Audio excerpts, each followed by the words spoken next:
দিয়ে পারো করা তো এটা এক্সিকিউশন করে দেখাইছে আমরা মাঠের মধ্যে। কি সেদিন মাঠের মাঠে ছিলাম না? আপনারা মাঠে ছিলেন, কিন্তু শোনেন, কিন্তু আপনারা মাঠে মরেন নাই, মরছে উনারাই।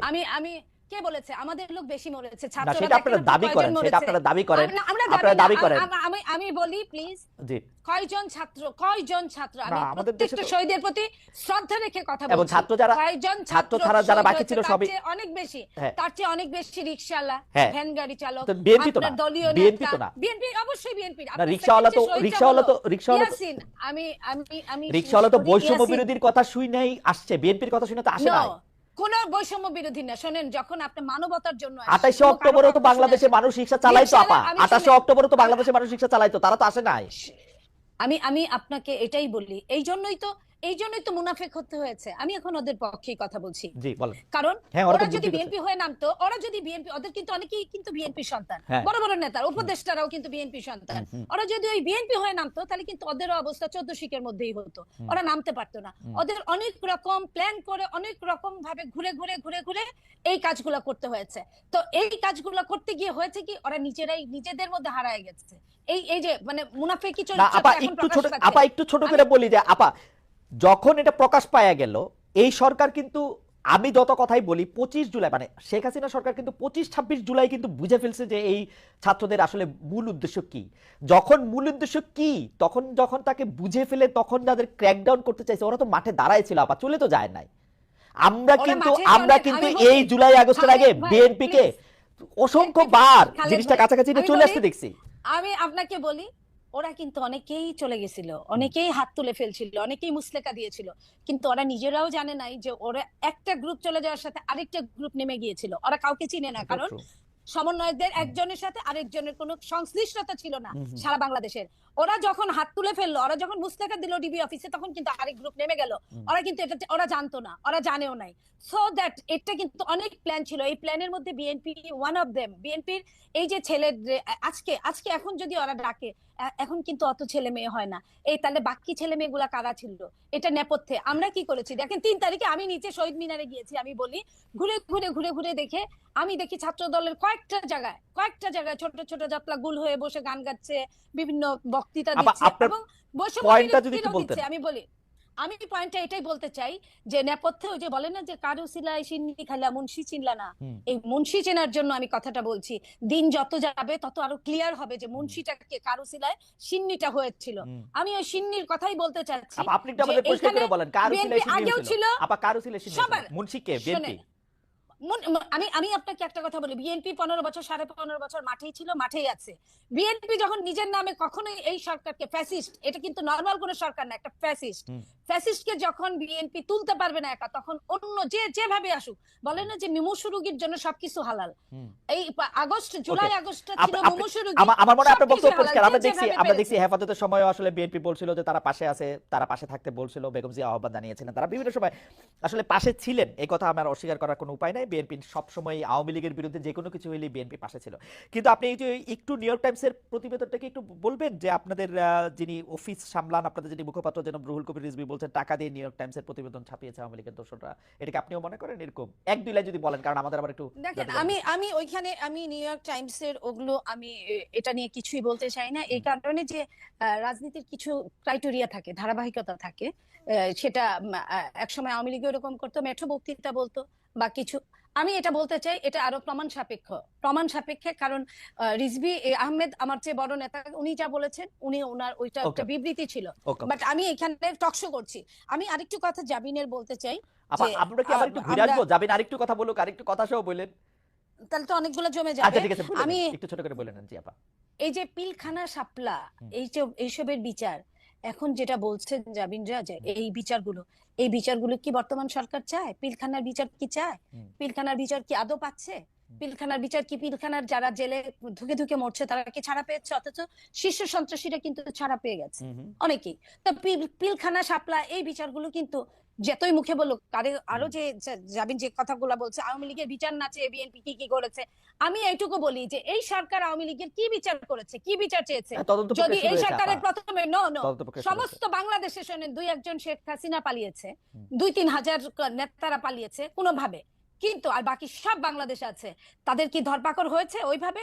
যেভাবে আপনি ডেভিল ধরতে গিয়ে ডেভিল ধরেন না, আপনি ডেভিলের নাতি নাতনি ধরছেন। নাতি নাতনি ধরে তো কাজ হবে না, ওরা তো নাবালক। আপনি সাবালক ডেভিলদের ধরেন।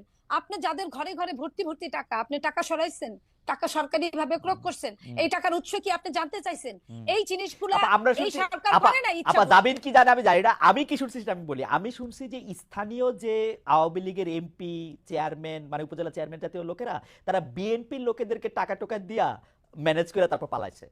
এটা আমি স্থানীয় আচ্ছা, শুনছি। আপনার কথা আমি আপনার কথা আপনি কি যদি এটা শুনছেন নাকি সত্যি জানি না হয়, আমি। আমি এটা শুনি নাই, আপনার কাছে আমি শুনলাম। যদি আচ্ছা, এটা সত্যিও হয়, সত্যি ঘটনা কিনা আমি আমি জানি না। বলি, আমি আপনাকে বলি, তাহলে এটার বিচার করার দায়িত্ব কার? সরকারের। অবশ্যই সরকার কেন এটা বের করতে পারে না? সরকার কেন এটা বের করে না? চায় না তো। সরকার চাইলে আপনার রাত ৩টায় আপনার ই করতে পারেন, আপনি হুম। প্রেস কনফারেন্স করতে পারে সরকার একজন তো হোম দুষ্ট। আপা অ্যাডভাইজার। সরকার তো দুষ্ট। তাহলে সরকার যদি না করে, হুম। সরকার যদি না করে, তাহলে আপনি এটা কার কাছে এটা চাবেন? আপনি ওকে। সরকার আপনার আর্মিদেরকে ক্ষমতা দিয়েছে, তাদেরকে মেজিস্ট্রেসি পাওয়ার দিয়েছে, তাদেরকে দিয়ে ডেভিল উদ্ধার করছে। ডেভিল আমি বলি নাই যে ডেভিল শুধু বিএনপি আওয়ামী লীগে আছে।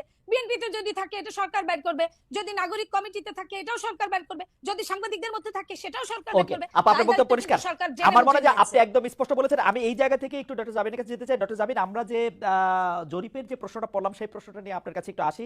আপনি আমরা এই প্রশ্নটা দুইটা ভাগে আমি আপনাকে একটু আসলে পরীক্ষা মানে প্রশ্ন করতে চাই। সেটা হচ্ছে যে এনসিপি একটি বিবৃতি দিয়েছে যেখানে বলা হয়েছে বিএনপির কেন্দ্রীয় নেতৃত্বের নিয়ন্ত্রণ স্থানীয় পর্যায়ে নেই। আমরা প্রশ্নটি এমনভাবে করতে চাই যে একই বিষয় কি এনসিপির জন্য সত্য না? এনসিপির কি সব জায়গায় নিয়ন্ত্রণ আছে? জামিন, আপনি শুনছেন কিনা আমি জানি না, মনিয়াপা শুনছেন কিনা আমি জানি না। আমি তো শুনছি এনসিপির পরিচয় দিয়ে স্থানীয় পর্যায়ে বহু লোক বহুভাবে চাঁদাবাজি করছে। বহু লোক বহুভাবে এনসিপির পরিচয় দিয়ে, সমন্বয়ক পরিচয় দিয়ে, আহ্বায়ক পরিচয় দিয়ে বহু লোক বহুভাবে চাঁদাবাজি করছে। এইটা আপনি এটাকে কিভাবে দেখেন? বিএনপির মানে বিএনপির কি প্রবলেম সেটা নিয়ে এনসিপির বিবৃতি দেওয়ার কারণ কি? মানে এইটা এটা এটা এটা এটা আপনি কি আসলে কিভাবে দেখেন? আসলে বিএনপির কারো দ্বারা যদি কেউ আক্রান্ত হয় সে আইনের ব্যবস্থা নিতে পারে। আপনারা একটি রাজনৈতিক দল হয়ে আরেকটি রাজনৈতিক দলের কোথায় নিয়ন্ত্রণ আছে কোথায় নিয়ন্ত্রণ নাই সেটি বলার কারণ কি আসলে? আহ, আহ, কিছুদিন আগে প্রথম আলোর একটা জরিপ আমি একটু দৃষ্টি আকর্ষণ করতে চাই, যেখানে 7ই আগস্ট 2024 থেকে 31শে মার্চ 2025 পর্যন্ত একটা রিপোর্ট প্রকাশিত হয়েছিল বিএনপি এবং তার সহযোগী অঙ্গ সংগঠনের অপরাধের একটা তালিকা, যেখানে আর্থিক এবং মৌখিক সহিংসতা মানে হুমকি, চাঁদাবাজি, এটা ছিল 372টা, এবং শারীরিক সহিংসতার রেকর্ড ছিল মানে মারামারি, সংঘর্ষ, সেটা ছিল 488টা, এবং মৃত্যু 70টা। এবং এছাড়াও আপনারা জানেন যে হাতিয়ায় আমাদের হান্নান মাসুদের উপর সংঘর্ষ হয়েছে, হামলা হয়েছে। এবং প্রত্যেকটা জায়গায় আপনি যে বললেন এনসিপির অসংখ্য প্রতিনিধি করছে, আমাদের কিন্তু এনসিপির একটা আহ্বায়ক কমিটি ছাড়া আর কোনো জায়গায়, আমাদের নাগরিক কমিটির বিভিন্ন কমিটি ছিল, কিন্তু এনসিপির কোনো জায়গায় এখনো কোনো প্রতিনিধি দেওয়া হয় নাই বা কমিটি দেওয়া হয় নাই। তো যারা অপরাধ করছেন বা যারা এই নাম ভাঙিয়ে, সমন্বয়ক নাম ভাঙিয়ে বা এখানকার আহ্বায়ক নাম ভাঙিয়ে যারা চাঁদাবাজি করছেন, তাদের কিন্তু গ্রেফতারও হচ্ছেন এবং তাদেরকে কিন্তু আইনের আওতায় আনা হচ্ছে। আরেকটা যেটা, এবং এই যে সত্যি মানে আপনার জনাব জনাব জনাব সার্জিস আলম, আপনাদের একজন নেতা, উনি যে 155টা গাড়ি নিয়ে ওখানে গেছেন, তার আগে হান্নান মাসুদও গাড়ি নিয়ে গেছেন, সেটাতে চাঁদাবাজি করছেন, সেটা অনেকেই বলতেছেন। আপনারা কি এটা তদন্ত করছেন? আপনারা তো এটা বিবৃতি পর্যন্ত দেন নাই। আমরা একটা চিঠি দেখছি ফেসবুকে, আপনাদেরই আরেকজন তাকে একটা প্রশ্ন করেছেন, মনে হচ্ছে যে এটা ছেলে খেলা। একটা লোক 155টা গাড়ি নিয়ে শোডাউন করতেছে, পরে আবার ব্যাখ্যা দিচ্ছে যে এটা তার দাদার টাকা, বাবার টাকা। আপনারা এটা কিছু বলতেছেন না, কোনো রকম তদন্ত করতেছেন না। আপনারা বলতেছেন যে আমরা খালেদ ভাই গত এই ঈদের আগে এই সার্জিসের ব্যাপারটা নিয়ে মনে হয় আমরা যে কয়টা গণমাধ্যমের সাথে কথা বলেছি, টকশোতে গিয়েছি, প্রতিনিয়ত এটা নিয়ে কথা বলেছি এবং এটার প্রশ্ন জবাবদিহি আনুষ্ঠানিক বিবৃতি দিয়েছেন? এনসিপি আনুষ্ঠানিক বিবৃতি দিয়েছে? আমাকে আমি একটু দেখি শেষ নাই। করতে দেন, আমাকে একটু শেষ করতে দেন। জি, আপনি শেষ করেন। যেখানে যে মানে আমাদের তো শুধু একজন তারেক রহমান নাই যে যিনি কথা বললে ওই কথাটাই মানে বেদ বাক্য হবে। আমরা সবাই কিন্তু এখানে যেহেতু এটা একটা কালেকটিভ নেতৃত্বের একটা দল এবং সবাই আমরা বিভিন্ন জায়গায় কথা বলছি, গণমাধ্যমের সাথে কথা বলছি, আমরা বারবার বলেছি যে এই তারা যে পাল্টাপাল্টি বক্তব্য দিয়েছে ফেসবুকে, এটা সম্পূর্ণ তাদের ব্যক্তিগত একটা পোস্ট এবং তারা সেভাবে সেটা হ্যান্ডেল করেছে। আমি আরো বলি যে আপনি আমাকে যে কথাটা শেষ করতে দিলেন না। তো এই যে বিভিন্ন জায়গায় যে তাদের এই সহিংসতা এবং তাদের যে স্থানীয় পর্যায়ে নিয়ন্ত্রণ নাই, এটা স্বয়ং তাদের দলের যে তারেক রহমান সাহেব, উনি নিজেও কিছুদিন আগে, এই 2-1 দিন আগে, ঈদের আগে একটা বক্তব্যে বলেছেন যে যারা এরকম করছেন তাদেরকে উনি ডিজোন করেন বা টানতে পারেন না। তো এটা প্রমাণিত যে তাদের স্থানীয় পর্যায়ে তাদের ইয়াটা নাই, কন্ট্রোলটা নাই, এবং নিজে উনি এই কথা স্বীকার করেছেন। আর আমাদের দলের সাথে যে আপনারা বিএনপির তুলনা করছেন, এটা এই কারণে আমি বলবো যে আমরা এখনো সাংগঠনিকভাবে ওভাবে বিস্তার লাভ করি নাই। নতুন একটা রাজনৈতিক দলে অনেকেই কিন্তু শেল্টার নিতে চাইবে বা নাম ভাঙিয়ে এটা করতে চাইবে, কারণ এই যে এইগুলো কিন্তু এই 1 মাস আগে আমরা এসে নতুন করে তৈরি করি নাই, বরং এই পুরনো রাজনৈতিক অপসংস্কৃতির মধ্যে আমরা এসে জন্ম নিয়েছি। সো এখন আমাদের উপর দায়িত্ব এসব রাজনৈতিক অপসংস্কৃতি পরিষ্কার করা এবং ফেরেশতার মতো বিহেভ করা। সো আমরা কিন্তু না মানে যথেষ্ট অথবা জবাবদিহি, অথবা অথবা আপনার দায়িত্ব শেষ করতে দেন, ডক্টর জামিল, একটু শেষ অথবা করতে দেন। আপনাদের দায়িত্ব হচ্ছে ওই সংস্কৃতিটারও বেশি করে করা। একটু খালেদ ভাই আমি শেষ করি। ওই সংস্কৃতি বেশি করে না, ওই সংস্কৃতির বিরুদ্ধে কথা বলা। হুম। আমরা এই রাজনৈতিক অপসংস্কৃতির বিরুদ্ধেই কথা বলতে চাই, হুম। এবং এবং এটা শুধু বিরুদ্ধে কথা বলা না, আমরা এটা চর্চাটাও করতে চাই। এবং আপনি এতে ভূখণ্ডতে ইসরায়েলের আগ্রাসনে নিহত প্রায় 50,700 জন। সংবাদ নতুন বলেছে দোহরা আল বালায়ের 5টার সময় সবাই একত্রিত হবেন। গাজা ইসরায়েলি বোমা বর্ষণের কারণে অসংখ্য ফিলিস্তিনি মৃত্যুবরণ, কামানের গুলিবর্ষণে 8 শিশুসহ 10 জন নিহত হয়েছে বলে জানিয়েছেন গাজা। আরও একটি মেডিকেল সূত্র জানিয়েছেন গাজা শহরে পূর্ব উজাইয়া পড়ার জন্য মানুষ সেখানে আক্রান্ত হয়েছে। সূত্র জানিয়েছে উত্তর গাজা উপত্যকায় জাবালিয়া সালাম পাহাড় কামানের গুলিবর্ষণে আরও 4 জন নিহত হয়েছে।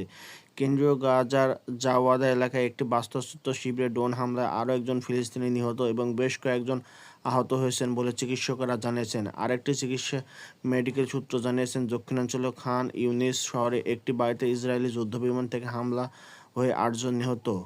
এছাড়া খান ইউনিসের পশ্চিমে আল মাওয়াসে বাস্তুচ্যুতদের আশ্রয়কেন্দ্র ইসরায়েলি গোলাবর্ষণে নিহত হয়েছে বলে জানিয়েছেন। গত সপ্তাহান্তে ইসরায়েলি প্রধানমন্ত্রী বেঞ্জামিন নেতানিয়াহু ও মার্কিন প্রেসিডেন্ট সবাই